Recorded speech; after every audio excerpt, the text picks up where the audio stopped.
Hi, I'm Ryan. And I'm Sam. Are you sick of negative film reviews? Well, if you are, this is our positive film review of Arrival. It was directed by Denis Villeneuve, who has also directed Sicario with Emily Blunt. Arrival starred Amy Adams, Jeremy Renner, and Forest Whitaker, and was incredible. It's a visual feast. For those who didn't know, Arrival is a first contact story in a similar vein to 2001: A Space Odyssey or E.T. or even something like Independence Day. I didn't know a whole lot about it going in. I had only really seen maybe a trailer, but it is an amazing movie and is absolutely mesmerizing. It's definitely a movie that I would recommend seeing in the theatre. You probably would recommend as well. Definitely. The way the sound design and the score kind of interweave and become like one thing, the noises of the ships and the noises of the diegetic world, it brings you into it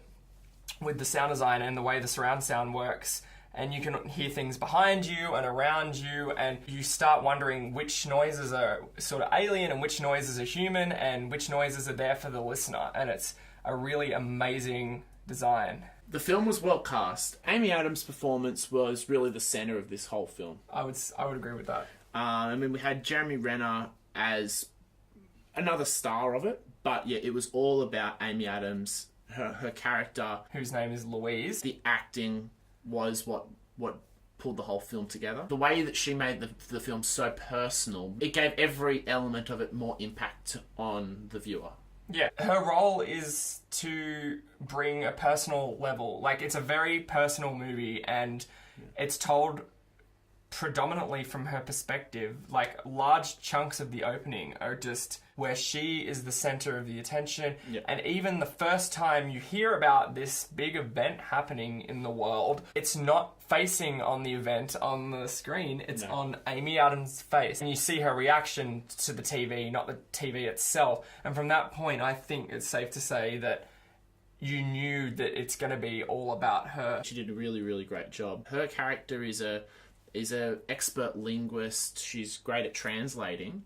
She was like Lieutenant Uhura, but she was good at her job. Speaking of Star Trek, Star Trek is a really classic example of science fiction that works, where a lot of people will say the goal of science fiction is to use the setting and the characters and the science elements to make a social commentary on what's happening in current society and things like that. And Star Trek always had this sort of positivity and uplifting nature in the 60s and 70s. Gene Roddenberry's vision is like a world that gets along and communicates. And communication is like a big part of this movie. That would be the main theme of this entire movie. The world that we live in is so based around communication with social media, new and inventive methods that we can talk to other people all around the world. We've probably never been so cut off from one another. And so this whole movie is based around how, through communication, in the communication age, we can get to unity. Yeah, and how there is a need for that. There are tons of shots in the film where we can see places all around the world interacting via video links and Skype or whatever.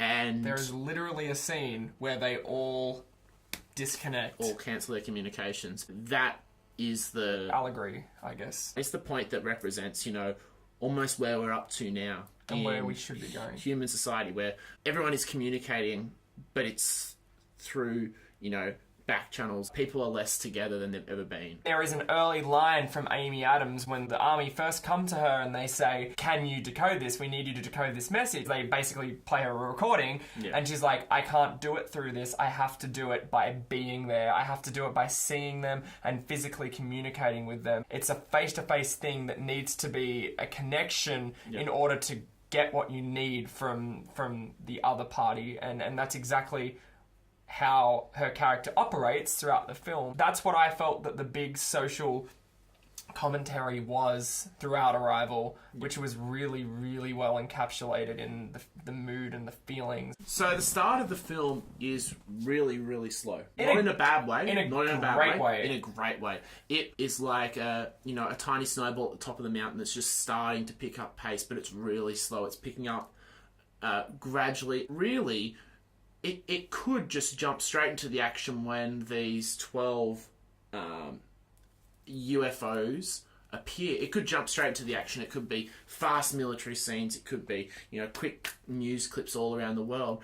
But it's still slow. In a quite different way to say something like how Independence Day would handle it, where there are 6 or 7 characters introduced in the span of 10 minutes through short, snippy things as they travel around the world and learn all the key players that are going to be part of this film.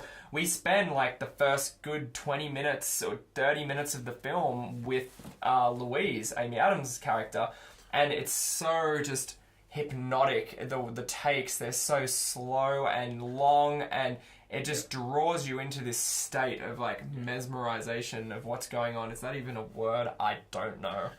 The person in charge of cinematography in this film was Bradford Young. He's done Selma, but he's also done tons of independent films. Yeah, there was a lot of black and whites. Yeah, it wasn't a black and white film, but at times I felt the way that they used shadows, it could have almost been a black and white film. There are shots that earlier on of Amy Adams just sort of doing this procedural stuff as the world is sort of changing around her. There are all these shadows and undertones, and when the first time she kind of goes into the ship, I was like, it's almost like she was being engulfed then by the shadows and as she entered the unknown. There's a lot of shots where Amy Adams is simply walking through the army camp that's kind of set up, and the shot's just a meter, 2 meters behind her, just following her as she walks. She's going through security checks. She's going through decontamination. She's putting on a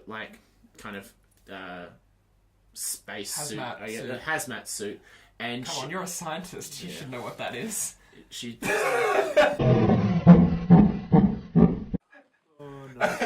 all of a sudden you're an hour and a half into the movie and things are just they're happening, but you're in this kind of trance state the whole time, which is fantastic. And they dole out the information, like they don't just load it all on you. They dole out the information throughout. Like, you've got this changing setting and you don't even realize it's constantly like she's walking through this section, she's walking through, oh wait, we're at the ship now. But they're like giving all of the information as it happens. Because of the kind of slow pace, it's exactly how the character Louise is experiencing this whole thing. She's just a professor. She's good at what she does, yes, but she hasn't been in this kind of scenario before, and so we're just as confused as she is. It really adds to the suspense and all the setup of Louise at the start. You really personally relate with her. Like, you turned to me halfway through and was like, I have no idea what is going to happen, because it is so suspenseful at times and you don't have any idea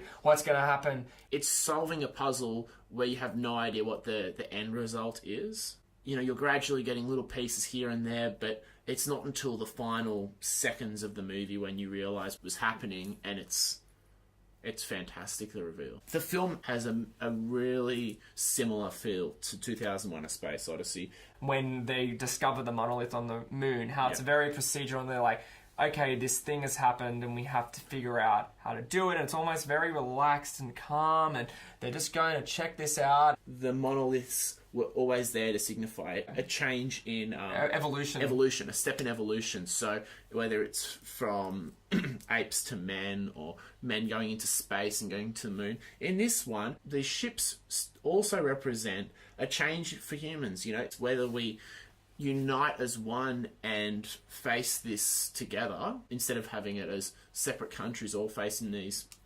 aliens. The aliens were effectively giving the humans the choice again. Yeah, and it was to evolve or to stagnate. And I guess that's also kind of a visual metaphor with the ships on their side.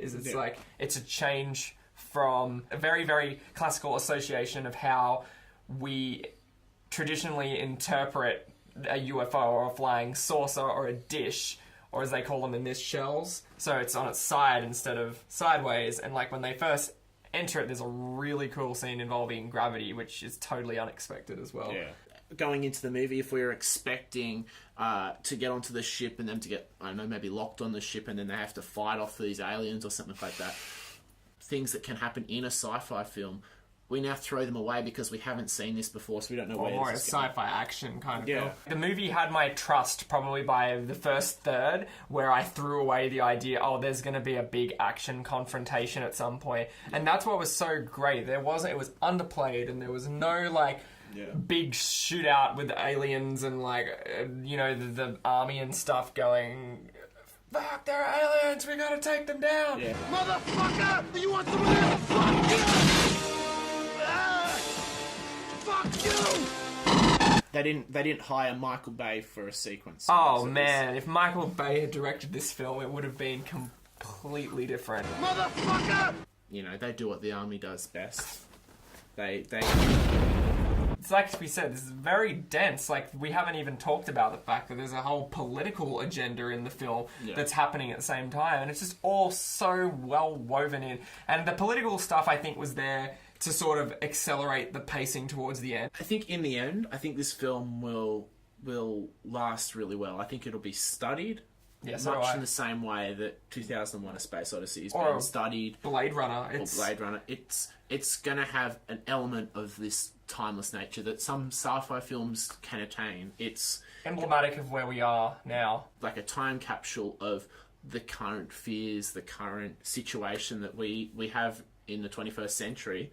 And I think that it really, really nicely kind of captures all of that. It's a first contact film for where we are at the moment, and addresses the social problems that we face today and how perhaps in the future we might be able to overcome them. It does that in a very subtle and beautifully told way. Yeah, and through some great acting, it takes almost a larger than life idea of first contact, but it makes it incredibly personal. Yeah, see this one at the movies. Definitely see it at the movies. If you liked what you saw here today, make sure you comment, like, or subscribe to us. We'll be keeping you updated very soon. And stay positive. Please.